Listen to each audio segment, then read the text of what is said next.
ఆరోగ్య స్వాతం లక్షణ సమాజహితం రాష్ట్రంలో జరుగుతున్నటువంటి కరోనా సర్వేలు కానీ ఫీవర్ సర్వే కానీ అలా చూసినట్లయితే వ్యాక్సినేషన్ విషయంలో ప్రస్తుతం పట్టణ ప్రగతి విషయాల గురించి మనం అడుగుతున్న సందర్భం తెలుస్తూనే ఉన్నాం. మరి మేడ్చల్ నియోజకవర్గంలో ఉన్నటువంటి పిఎంసి ఫిర్యాదుగూడ మున్సిపాలిటీ పరిధిలో ఉన్నటువంటి 15వ డివిజన్ నుంచి కార్పొరేటర్గా ఎన్నికైనటువంటి మరి బండారి మంజుల మరి రవీందర్ గారు ప్రస్తుతం మాట్లాడుతున్నారు. కరోనా సమయంలో వారు ఎలాంటి సహాయ సహకారాలు అందించారు, వర్షాలు కూడా చూస్తూనే ఉన్నాం.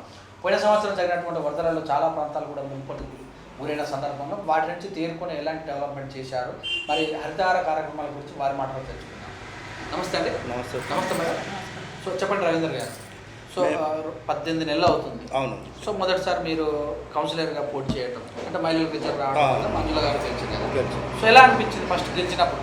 మేము గెలిచిన తర్వాత చాలా సంతోషంగా ఫీల్ అయినాం. ఎందుకంటే మొట్టమొదటిసారి ఇది కార్పొరేషన్ కావడం, అందులో మేము కార్పొరేటర్గా ఎన్నిక కావడం చాలా సంతోషాన్ని ఇచ్చింది. అది తొందరనే మాకు ఈ కరోనా ఎఫెక్ట్ అనేది వచ్చి మొదటగా కరోనా మహమ్మారి ఫస్ట్ టైం మాకు అటాక్ చేయడం వల్ల దాదాపుగా చాలా మంది నిరుపేదలు డైలీ వైజెస్ లేబర్ కూలి చేసుకునే వాళ్ళు, వాస్తవానికి మా ఏరియాలో కూడా దాదాపుగా నా వాళ్ళ ఒక 50% స్లమ్ ఏరియానే ఉంటుంది.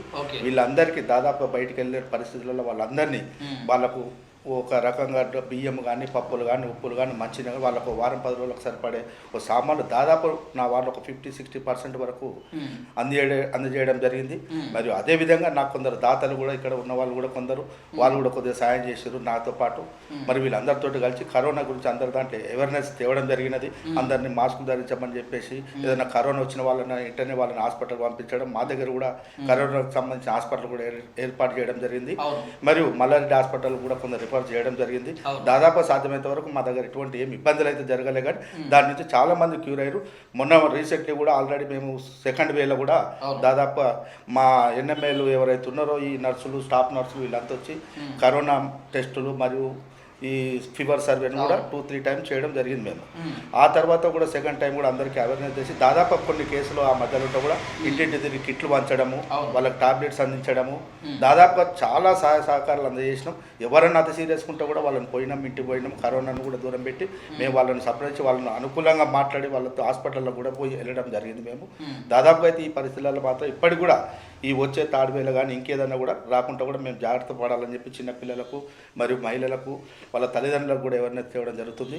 మరియు అదేవిధంగా ఈరోజు టీకాను కూడా దాదాపుగా ఫస్ట్ డోస్ సెకండ్ డోస్ దాదాపు అందరినీ అవేర్నెస్ చేసి టీకా కూడా ఇచ్చడం జరుగుతున్నది. ఇదే సందర్భంలో మేము దాదాపుగా గెలిచినప్పటి నుంచి కూడా అభివృద్ధి కూడా ఇంతో అంతో చేయడం కూడా జరిగింది. మా వార్డులో దాదాపుగా ఒక ₹1 కోటి పైన అభివృద్ధి చేయడం జరిగింది. ఇంకోటి వర్షాకాలం మాకు ఆ కరోనా ఎఫెక్ట్ పోయిన తర్వాత తుఫాన్ పెద్ద ఎత్తున రావడము, మా కాలనీ దాదాపు 100 ఇళ్ళు విహారిక కాలనీ టోటల్ మునిపోవడం జరిగింది. ఎందుకంటే అక్కడ చెరువు కట్ట తెంపడము, ఆ చెరువు నీళ్ళు ఫ్లో ఎక్కువైపోయి దాదాపు నా ఆఫీస్ కూడా మునిపోవడం జరిగింది. వీళ్ళందరూ కూడా ఇంటింటికి తిరిగి మళ్ళీ వీళ్ళకి సహాయ సహకారాలు చేయడమే కాకుండా అన్నాలు భోజనాలు కూడా మేము జేసీబీ సహాయంతోటి మా మేయర్ గారు పంపించడం, మున్సిపల్ నుంచి కమిషనర్ గారు ఎప్పటికప్పుడు కూడా వాళ్ళు కూడా మమ్మల్ని సంప్రదిస్తూ అవేర్నెస్ తెచ్చినాం. దాదాపు ఇంటికి ₹10,000 ప్రతి నీట మునిగిన ఇంటికి కూడా ఇవ్వడం జరిగింది. మరియు ఇప్పుడు కూడా కొద్దిగా వాస్తవానికి కొద్దిగా వాటర్ కూడా రావడం ప్రతి క్షణం మేము వాళ్ళ 24 గంటలు మేము గెలిచిన నాటి నుంచి ఇప్పటి వరకు కూడా ప్రతి కార్యకర్తకు అండగా ఉంటూ మా కార్యకర్తలను మాతో తిరిగే యువకులను అందరి మొబిలైజ్ చేసుకుంటా మేము వార్డును డెవలప్మెంట్ చేస్తున్నాం. మరియు అదేవిధంగా ఉన్న సమస్యలు కూడా తీరుస్తూ ఇక ముందు కూడా దీని గురించి అభివృద్ధి చేస్తాం. అదే మా కేసీఆర్ గారు కూడా మొన్న పట్టణ ప్రగతి కార్యక్రమాన్ని ప్రవేశపెట్టడం జరిగింది. ఈ పట్టణ ప్రగతిలో కూడా 10 రోజుల టైంలో దాదాపుగా చెట్ల పొదలు తీపియడము, ఓపెన్ ప్లాట్లలో చెత్తలు ఏర్పించడము, ఇంకేదన్నా ప్రాబ్లమ్స్ వాటర్ సమస్య కానీ గుంతలలో నీళ్ళు ఏర్పడితే వాటిని తీసేయడం కానీ ఏమన్నా గుంతలు ఉన్న దగ్గర మట్టి వేయించడం కానీ దాదాపు ఈ 10 రోజులు 12 రోజులు చేసినాం. మొక్కలు కూడా నాటడం జరిగింది. మళ్ళీ ఇంకా కూడా మొక్కలు నాటే కార్యక్రమం ఇంకా చేస్తున్నాం. మేము దాదాపు గ్రీన్ ఈ కేసీఆర్ యొక్క బర్త్డే కూడా మేము దాదాపు కేటీఆర్ యొక్క బర్త్డే గురించి కూడా మేము ఇక్కడ మా దగ్గర ఈ పోలీసు కంట్రోల్ రూమ్ ఏదైతే ఉన్నదో కమిషనరేట్ దగ్గర 1,00,000 మొక్కలు నాటాలని కూడా మన రీసెంట్లీ మా దగ్గర జరిగింది. కమిషనర్ గారు వచ్చిపోవడం జరిగింది. మరియు ఖచ్చితంగా మేము ఈ మొక్కలు నాటి కేటీఆర్కు కేసీఆర్ కూడా మేము కానుక ఇస్తాం. దాదాపు వార్డులో ఉన్న సమస్యలన్నీ తీర్చాం. ఖచ్చితంగా జనాలు మాకు అవసరం కాబట్టి పార్టీ ఏదైనా జనాలు కలిసిపోవడమే తప్ప ప్రతి ఒక్క కార్యకర్త కూడా ఏ పార్టీ అనకుండా అందరి కార్యకర్తలే మేము అడిగిన వారికి అడిగినంత సాయం చేస్తూ ప్రతి వ్యక్తికి ప్రతి కుటుంబానికి ఎంతో అంతో సాయం చేస్తుంది. తెల్లారు లేస్తే కూడా నా వార్డులోనే నా ఇల్లు ఉన్నది. 24 గంటలు నేను వాడుకు అందుబాటులో ఉంటే ప్రతి వ్యక్తికి ప్రతి ఎవరికైనా పింఛన్లు రావడానికి కానీ లేక ఇంకే సీసీ రోడ్ కానీ డ్రైనేజ్ సమస్య కానీ ఇంకేదైనా పోలీసు సమస్య ప్రతి ఒక్కటి సమస్య పరిష్కార దిశగా మేము ఆలోచన చేస్తున్నాం. ఇంకా కూడా వార్డు అభివృద్ధి అనేది చేస్తున్నాం. మా మేయర్ గారు కమిషనర్ గారు మరి మా కార్యకర్తలు నాకున్న పెద్ద దిక్కు అవుతున్నారో లీడర్ వాళ్ళందరి సాయంతో మేము వాడిని అభివృద్ధి చేసుకుంటూ ముందుకెళ్తున్నాం. సో మధ్యలో గారు మీరు ప్రభుత్వ పథకాలు ఏమన్నా ఎట్లా అంటే Kalyana Lakshmi, Shaadi Mubarak, CM relief fund ఎలా తీసుకెళ్తున్నారు రవీంద్ర గారు? అంటే ఇప్పుడు ఈ కళ్యాణ లక్ష్మి చెక్కులు అవుతున్నాయో వాళ్ళు ఎవరైతే నిరుపేదలు ఉంటారో పెళ్ళిళ్ళు అయిన తర్వాత వాళ్ళు అప్లై చేసుకోవడం జరుగుతున్నది. ఆ ప్రాసెస్ ఉండి ఒకవేళ అది ఏదైనా ఉంటే మేము మంత్రి గారితో కూడా మాట్లాడి ఆ ప్రాసెస్ సిస్టమ్ అయిపోయిన తర్వాత మా వార్డులో కూడా ప్రతిసారి నెలకోసారి వారానికి ఒకసారి మేము మంత్రి గారి సమక్షంలో మా సమక్షంలో చెక్కులు కూడా ఇవ్వడం జరుగుతున్నది. దాదాపు ఇక్కడ అంతా జస్ట్ స్లమ్మే మా ఏరియా ఉన్నది కాబట్టి దాదాపు అందరికీ వస్తున్నాయి కళ్యాణ లక్ష్మి చెక్కులు కానీ, పింఛన్లు కానీ, ఇప్పుడు ఏదైతే రేషన్ కార్డులు కానీ ఏవైతే ఉన్నాయో అన్నీ దాదాపుగా ప్రతి వ్యక్తి కేసీఆర్ ద్వారా ఏదైనా ఒక లబ్ధి చెందిన వ్యక్తి అనేది లేదు, ఇల్లే లేదు, దాదాపు అందరు లబ్ధి చెందుతున్నారు. సో వైకుంఠ ధామాల పరిస్థితి ఎలా? వైకుంఠ ధామాన్ని కూడా మా దగ్గర దాదాపు ₹1 పైచులకు మాకు కేసీఆర్ గారు ఇచ్చి మా మేయర్ గారు దాన్ని చాలా అంగులతోటి చాలా పెద్ద ఎత్తున చేస్తుండే. ఇక్కడ సిటీ చుట్టుపక్కల కూడా లేకున్నంత డెవలప్మెంట్ చేస్తున్నాడు. ఇంకా కూడా దానికి కొంచెం పని ఉంది. అయిన తర్వాత ఇంకా దాని రూపురేఖలు అనేవి పూర్తిగా మారిపోతాయి. ఒకప్పుడు ఉన్న దానికి ఇప్పటికీ చాలా డిఫరెంట్ అనేది వచ్చింది.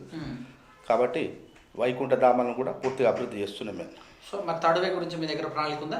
ఉన్నది సార్, తప్పకుండా. ఈ థర్డ్ వేను రాకుండా కూడా మేము జనాలందరినీ మొబిలైజ్ చేస్తున్నాం. ఏదో చిన్న పిల్లలకు వస్తుందని దాన్ని వస్తుందని చెప్పి ఇప్పటికి కూడా మాస్క్ లేకుంటే ఎవరిని తిరగనిస్తలేము. మేము కూడా కనీసం మాస్క్ ఉండాలి, ఖచ్చితంగా జాగ్రత్తలు పాటించాలి, పరిశుభ్రత పాటించాలి. ప్రతి ఇంటికి, ప్రతి వ్యక్తికి, ప్రతి కార్యకర్తను కూడా అలర్ట్ చేసుకుంటూ థర్డ్ వేను కూడా రాకుండా దాన్ని కూడా ఖచ్చితంగా ఎదుర్కొని తీరుతాం. మేము దానికి థర్డ్ వేను కూడా ఎదిరించి పోరాడతామని చెప్పేసి మేము మనవి చేస్తాం. సో ₹5 భోజనం కూడా మరి ఎలా ఉంది పరిస్థితి? ఉన్నది. మా మేడిపల్లిలో ఆల్రెడీ మన హనుమాన్ టెంపుల్ దగ్గర ఆల్రెడీ ₹5 భోజనం పెడుతున్నాము. దాదాపుగా ఎవరైతే ఉన్నారో గరీబ్ వాళ్ళు, లేబర్, కొందరు అవి లేబర్ వర్క్ చేసుకుంటారు, దాదాపుగా 12 తర్వాత రోజు పెడుతున్నారు. అక్కడ ఇబ్బంది ఏం లేదు, చాలా మంచిగా జరుగుతున్నాయి, బ్రహ్మాండంగానే జరుగుతున్నాయి. సో రాజకీయ విషయంలో ఏమైనా ఒడిదుడుకులు? ఏం లేవు. నేను అందరితోటి మంచిగానే ఉంటాను. వ్యక్తిగతంగా అందరికీ ఏ పార్టీ పరంగా అయినా ఏ వ్యక్తికైనా నేను దాదాపు అందరికీ కలుపుకొని ఉంటాను. ఎందుకంటే నేను గత 20 సంవత్సరాల నుంచి ఇదే ఫీల్డ్లో ఉన్నా కాబట్టి నాకు చిన్న పిల్లగాడి నుంచి మొదలు పెట్టుకుంటే ఒక ముసలి వారి వరకు కూడా నాతో చాలా మంచిగా ఉంటారు. నేను ఎవరితోటి కూడా కాంప్లికేట్ పోను, ఇక ముందు కూడా పోను. ఎందుకంటే నేను బతిలాడో ఏదో చేసి పని చేసుకోవడం తప్ప మేము కాంప్లికేట్ చేసుకునే వ్యక్తులమే కాదు. ఎందుకంటే జనాల సేవ చేయాలన్నప్పుడు కొంతమంది అనుకుంటారు, అయినా పర్లేదు, దాని విషయంలో మేము పట్టించుకోకుండా ముందుకు పోవడమే మా ఉద్దేశం. సో మీ ప్రణాళిక ఏమైనా ఉందా డెవలప్మెంట్ గురించి మీ యొక్క వార్డు? 100% సార్. ఇప్పటికీ మా వార్డులో దాదాపుగా సీసీ రోడ్లు కూడా ఆల్మోస్ట్ కంప్లీట్ అయినాయి.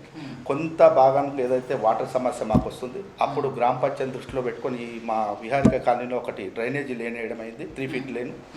ఇప్పుడు ఉన్న జనాభాకు అప్పుడున్న జనాభాకు ఒక చాలా పెరిగింది. అప్పుడు 25% ఇప్పుడు 100% పెరిగింది. కాబట్టి దాన్ని బట్టి ఆ డ్రైనేజ్ సిస్టాన్ని ఏదైతే ఉన్నదో ఇంకో డైవర్ట్ చేసి మా కాలనీకి ఇక్కడ నీళ్లు రాకుండా చూడాలనేది ఒక దృఢ నిశ్చయంతో ఉన్నాం. ఎందుకంటే వర్షం వచ్చినప్పుడల్లా పాపం మా వాళ్ళు నిద్రపోతలేరు.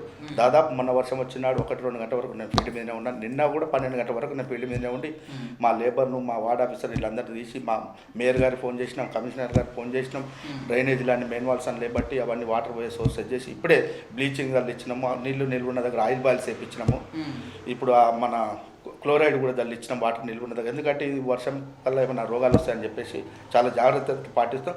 ఖచ్చితంగా వార్డును 99% చాలా బ్రహ్మాండంగా అభివృద్ధి చేయాలనేది నా ఉద్దేశం. తప్పకుండా చేసి తీరుతుంది మేయర్ గారు మరియు మా కార్పొరేటర్లు, మా కమిషనర్ గారి సాయంతో తప్పకుండా వార్డును అభివృద్ధి చేస్తానని చెప్పి చెప్తున్నాను. సో మీ యొక్క ఎమ్మెల్యే మినిస్టర్ అయ్యింది కదా, ఏమైనా ప్లస్ అయిన అవకాశం ఉందా? 100% ప్లస్ అవుతుంది. ఎందుకంటే ఒక ఎమ్మెల్యే కంటే మినిస్టర్కి ఎక్కువ అధికారులు ఉంటాయి కాబట్టి ఏదైనా చెప్పినా కూడా 4 రోజుల పని ఒక్క రోజునే చేయగలరు. మా మంత్రి కూడా చాలా బ్రహ్మాండంగా పనిచేస్తాడు. మమ్మల్ని చాలా సొంత బిడ్డలు లెక్క పట్టారు. ఎందుకంటే ఆయన వారంలో 1-2 సార్లు మా దగ్గరికి వస్తూనే ఉంటాడు. ఏ అభివృద్ధి కార్యక్రమైనా కూడా పిలవగానే పలుకుతాడు మా మంత్రి గారు. సో ఈ నగర పంచాయతీ అంటే ఇప్పుడు గ్రామం నుంచి మున్సిపాలిటీ ఏర్పడిన తర్వాత సో ప్లాస్టిక్ ఫ్రీ అంటే ఎక్కడైతే ఎక్కువ కూడా చెత్త చెదర ఉంటుంది కదా, సో ప్లాస్టిక్ ఫ్రీ గురించి మీ వార్డులో ఏమైనా డిస్కషన్? జూట్ బ్యాగులు వాడటం కానీ ఆల్రెడీ ఇంతకుముందు కూడా దాదాపు గత ఎలక్షన్ల ముందు నుంచే అది అవేర్నెస్ అనేది తెచ్చి జూట్ బ్యాగులు వాడాలి, షాప్లో ప్లాస్టిక్ నిషేధించాలని దాదాపు ఒక 60-70% అవేర్నెస్ వచ్చింది. ఇంకో కొద్దిగా రావాలి. దాన్ని కూడా మేము జనాల్లో తీసుకుపోయి అవేర్నెస్ వచ్చే విధంగా ప్రయత్నం చేస్తాం ఖచ్చితంగా. సో మా టీవీ నుంచి ఈ 3 సంవత్సరాల్లో మీరు ఇచ్చిన వాగ్దానాలు నెరవేరుస్తారా? ఖచ్చితంగా సార్. మేము ఇవేవైతే అనుకున్నామో సీసీ రోడ్లు కానీ మాకున్న సమస్యలు ఇవి సీసీ రోడ్లు, డ్రైనేజీలు, పార్కులు, ఈ స్తంభాలు తప్ప స్తంభాలు కూడా ఆల్రెడీ మాకు శాంక్షన్ అయిపోయినాయి. దాదాపుగా మాకు అంతో వర్క్ అయితే 99% జరుగుతుంది. ఎందుకంటే ఇది పాత విలేజ్ ఉన్నది కాబట్టి అప్పుడే వేసిన కొన్ని రోడ్లు ఖరాబ్ అయినా ఉన్నాయి, కొత్తవి కొన్ని ఉన్నాయి. దాదాపుగా 1 or 2 years నాకు తెలిసి కంప్లీట్ అయిపోతుంది.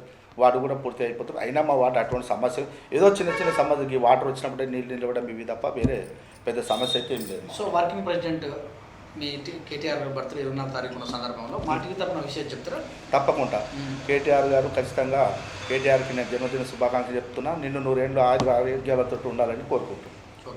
ముందుగా అందరికీ నమస్కారం అండి. మన నగరపాలక సంస్థ ఫిర్యాదుగూడ మున్సిపల్ కార్పొరేషన్ ఏర్పడిన తర్వాత అందులో మొట్టమొదటి మహిళా కార్పొరేటర్గా నేను గెలుపొందడం జరిగిందండి. 15వ వార్డు కార్పొరేటర్ బండారి మంజుల రవీందర్గా గెలుపొందడం జరిగింది. గెలిచిన సంతోషం మాకు ఎక్కువ రోజులు ఉండలేదండి. జనవరి 25, 2000 సంవత్సరంలో మేము గెలుపొందడం జరిగింది సార్. 2020 జనవరి 27న ప్రమాణ స్వీకారం చేసినాం. ఒక 10-15 రోజుల మధ్యన సభలు, ఆత్మీయ సభలు, సన్మానాలు, ఈ సభ సమావేశాలతో మాకు ఒక 15 రోజులు గడిచిపోయింది సార్. ఫస్ట్ మేము అనేది ఒక ఫిబ్రవరిలో పట్టణ ప్రగతి కార్యక్రమం ఫస్ట్ మొదలుపెట్టినాం సార్. ఫిబ్రవరిలో మొట్టమొదటి పట్టణ ప్రగతి కార్యక్రమం మొదలుపెట్టి 10 రోజులు చాలా దిగ్విజయంగా పూర్తి చేసినాం సార్. రోడ్లకు ఇరువైపులో ఉన్న చెట్లను తీసేయడం కానీ, డ్రైనేజ్ వ్యవస్థ ఏదైనా ఉండొచ్చు, కరెంటు కావచ్చు సార్, ఏదైనా సరే అన్నీ సాఫ్ చేసినాము. అన్ని కాలనీకి కొద్దిగా గొప్ప చేయడం జరిగింది సార్. అప్పుడు అంతలోనే కరోనా అనేది రావడం జరిగింది సార్. మార్చి 8 లోపును కరోనా కంప్లీట్గా స్టార్ట్ అయింది. అప్పటికి మార్చి 8 నుంచి పూర్తిగా కరోనా రావడం వల్ల మేము ఎక్కువ ఏం పనులు చేయలేకపోయినాం సార్. ఇంకా తర్వాతకి కొద్దిగా గొప్ప కరోనా టైంలో మేము మాకు తోచిన సహాయం కాలనీలో అందరికీ చేయడం జరిగింది సార్. అప్పుడు ఫిర్యాదు కూడా అక్కడ మున్సిపాలిటీ ఉన్నప్పుడు మేము ఇక్కడ దాతల సహాయం తీసుకొని కొన్ని డబ్బు రూపంలో మేము మా మేయర్ గారికి అందజేయడం జరిగింది. మా కాలనీలలో మాకు తెలిసిన వాళ్ళ దగ్గర మేము బియ్యం కావచ్చు, పప్పు, ఉప్పు, చింతపండు అట్లా కావాల్సిన ఒక వారం రోజులకు సరిపడా సామాన్లు మేము మా వార్డు ఆఫీసులో పంచడం జరిగింది సార్. మున్సిపల్ సిబ్బందికి మా సొంతంగా మేము వాళ్ళకు ఒక వారం రోజులు సరిపడా సామాన్లు ఇవ్వడం జరిగింది సార్. కరోనా తగ్గుముఖం అయిపోయింది అనుకున్న లోపే సార్ గత సెప్టెంబర్, అక్టోబర్ మాసాల్లో కురిసిన భారీ నుండి అతి భారీ వర్షాలకు కాలనీ మొత్తం, విహారిక కాలనీ మొత్తం జలమయం అయిపోయిందండి.